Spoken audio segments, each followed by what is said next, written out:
All right, everyone, so I wanted to take everyone through a quick rundown of the Twister LV 1.6. I'm going to show you what's inside the box. I'm going to go over some tech stuff with it, basic maintenance, take it apart, show you everything that's in it. So we go ahead and open it up. See right away, there's a beautiful Twister LV 1.6 in there. This is in the O negative color scheme, which is like that all blood red color. It's really nice looking.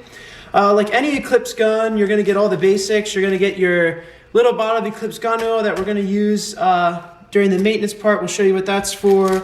You get all your typical LV spare parts in here, and they also give you the light ram as well. Typically, I prefer to use the heavy ram because it's a bit smoother of a shot, but the light ram is actually great. I played some uncapped semi-tournaments lately throughout this weird kind of COVID tournament year, and I always switch out to the lighter rammer and kind of drop the dwell a few ticks just to get the most speed I can out of the gun.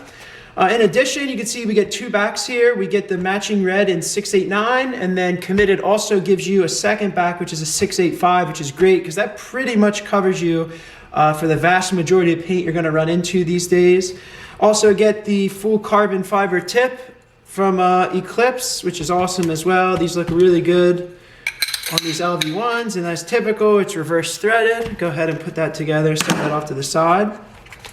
You know, and then you get the other basic stuff. You get the barrel sock in with it. Different from the stock LVs with the twisters, you also get the Boston Paintball Certificate of Authenticity that just gives you the signature from the shop, as well as the information on the gun. And then, of course, like every Eclipse gun, you get this super nice manual. A lot of guns these days aren't giving really good manuals anymore, so I still love that Eclipse goes out of their way to do those really nice full color manuals where every little possible thing you can need is in there.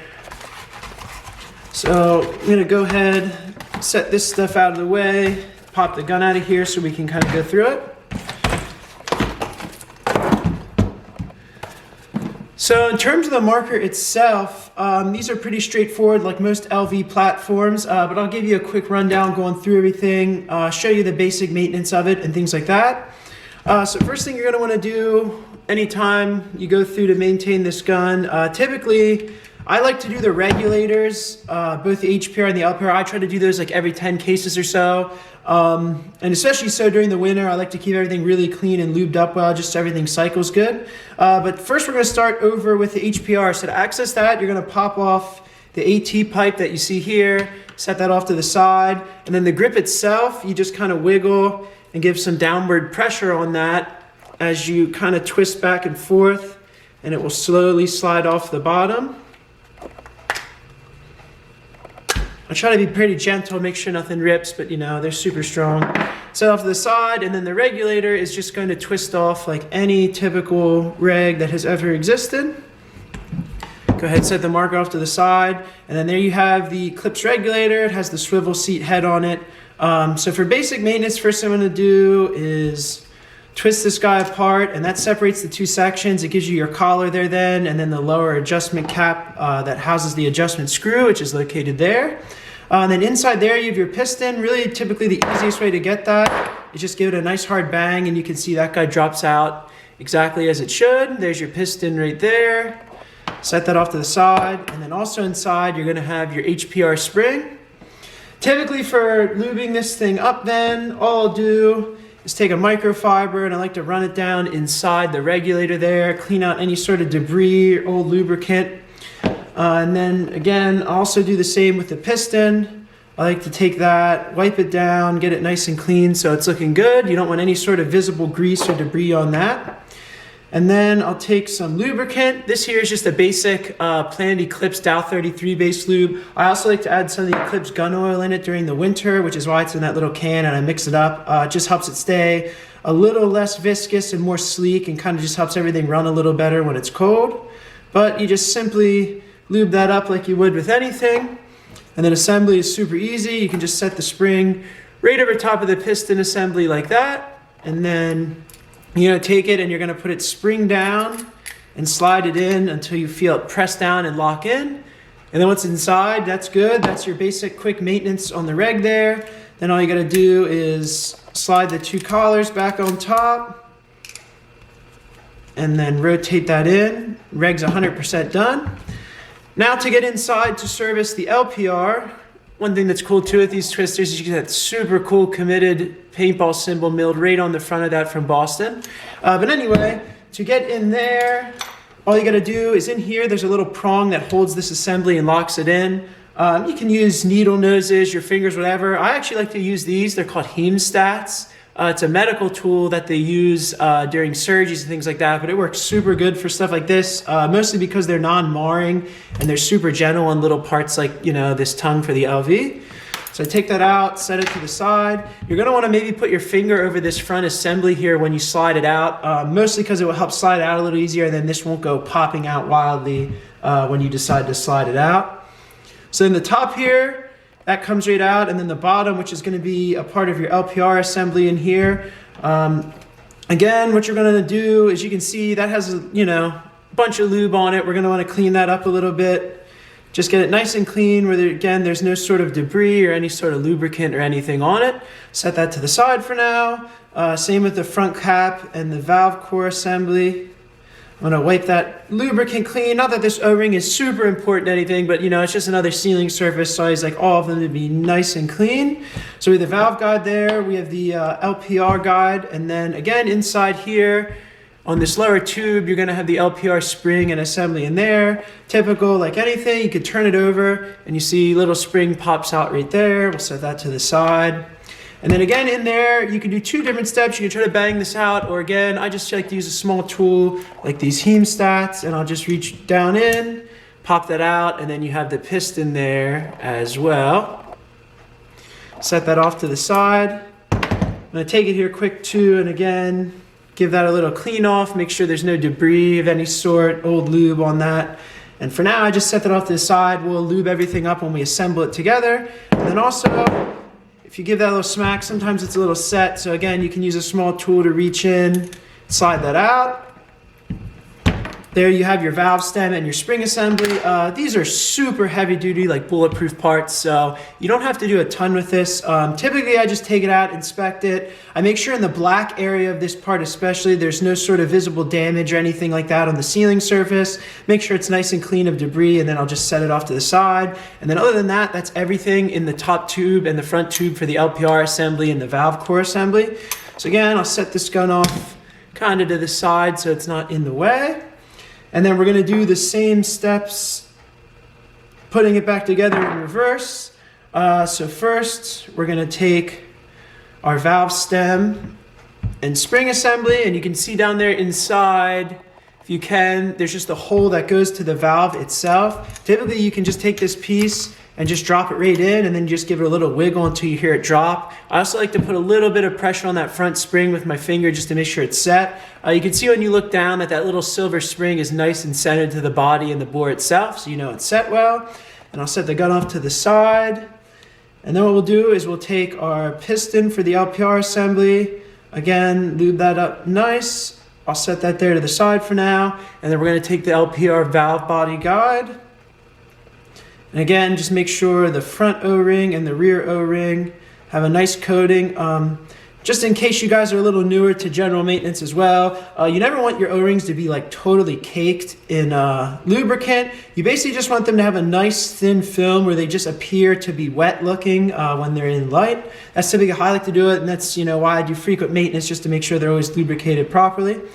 So then we're gonna take our LPR piston and our spring, and again, the same exact way that we did that with the HPR, we're gonna slide the spring right over top of that.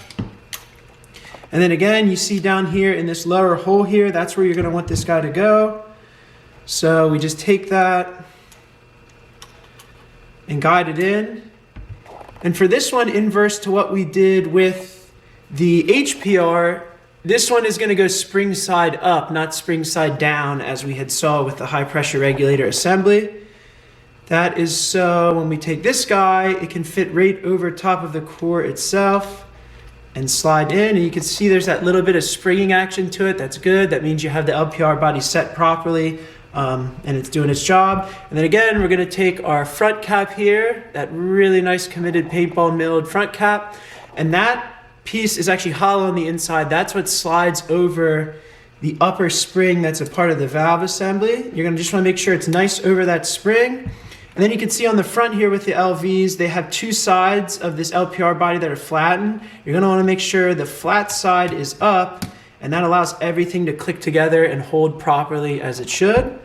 And then all we're gonna do again is take our fork here that we slid out earlier, and we're gonna slide that until it locks in. And then we have our fully assembled LPR assembly. Then while we're here, we can just do everything in reverse order again. We can take the regulator, thread that on there until it's seated over top of that O-ring.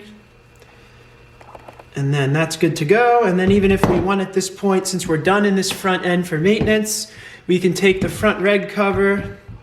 And again, you're just gonna kind of gently wiggle that over top while keeping pressure on it. Sometimes these can be a little bit difficult, but it'll work its way on. See there, we worked it over, and then we're gonna slide it all the way down until it's lined up and everything's snapped in properly. And then we have our AT pipe assembly. Again, there is a couple little small O-rings on these. These are just kind of really basic sealing surfaces. The O-rings are really durable, so other than them looking like they have visible tears or anything, you just want to make sure they have a very small amount of lubricant on it. I don't like to overload anything on air-specific channels like this. I just like really light coatings. And then when we put this on, you can see when you look at this, it kind of tapers up. We're going to want to put this skinnier side going into the grip frame, and then this thicker side over directly into the regulator. Typically, your easiest way to do that is just rotate this regulator collar out and push the reg side in, and then just rotate the whole assembly down. And then you just hold both sides while spinning them in opposite directions, and that just threads it and extends it out until everything is set properly how it should be. From there, some of the other basic maintenance we're going to look at doing yet is we're going to just pop out the bolt and ram assembly. That's really straightforward stuff. So all you got to do is this collar and this pin just slides straight up. You can see it just moves up and down. That's what locks in. We just slide it up, pull it straight out. And then we're going to take the bolt. We're going to inspect it for any sort of damage on the O-rings. Typically at this point too, I like to look for any excessive wear on the lower sides in the detent channels, just to make sure everything's, sliding and performing well as it should. Again, with these O-rings, you're going to want to put a very small amount of lubricant, but inverse to what we were using before on the internals. Plant Eclipse just recommends using their marker oil. See right there, we said the basic oil. They also give you the little green canisters that come with the marker itself in the box. So I typically like to put 2 drops on each ring, and then all you're going to do is just take your finger and rotate that around. And again, I try to keep most of the oil on these rings and in the channel between where the valve core throughway is for the air. I don't like to go too far in the front and too far in the back, just because I don't want those detents loading up with oil over time, because in every ball you shoot, you're going to be putting oil on it. So we'll set the bolt assembly there. And then the back cap here for the rammer assembly, that little guy that sticks out. A lot of times these are loose enough that you can just grab it with your fingers. And we're just going to twist it to the left. And then we have our cap there that just has 1 O-ring on it. Again, very basic, simple O-ring on that. Just make sure there's no sort of damage, debris. You really don't need to lubricate those super frequently, but I just like to mention it. And then to get the ram out, you're just going to take the gun and give it a little smack on the back. And then that will pop out the rammer itself. As I mentioned, typically in normal circumstances, I'm almost always shooting in NXL10. So I will use the heavy rammer. Again, to lubricate that, we're just going to put a couple drops of lube on each O-ring and then rotate that around so it's nice and lubricated. And then we're going to slide it back in with the skinny slot side going in first, as so. That pops right in. And then again, we just rotate the back cap right in by hand. That doesn't need to be super tight. Don't use an Allen key or anything, just use your hand. And then we'll slide the bolt in, make sure it's lined up in the slot. You can see everything's lined up. The bolt travels properly as it should. And that's your little quick overview and basic maintenance of the LV 1.6. Check out my other video if you want to see this beauty shooting. Again, I'd like to thank Anthony at Committed a ton for the great customer service he gave. Austin Mayo for being great in that front as well. So check out the other videos, see your shooting.